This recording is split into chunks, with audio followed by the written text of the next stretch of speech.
मंत्रिमंडळात निर्णय झाल्याचं सांगून धनंजय मुंडेंनी भ्रष्टाचार केला। अजितदादांनी तातडीनं धनंजय मुंडेंवर कारवाई करावी, अंजली दमानियांची मागणी। तर आयएफएफसीओ मध्येही घोटाळा झाल्याचा अंजली दमानियांचा आरोप।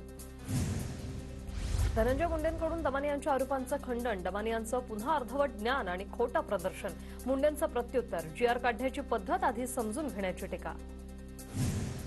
मंत्रालयातील अधिकाऱ्यांकडे अधिकार देण्याचं कारण काय? कोणाचंही ज्ञान काढण्याआधी स्वतःला किती ज्ञान आहे हे तपासून पाहावं, अंजली दमानिया यांचं ट्विट करत धनंजय मुंडेंना उत्तर।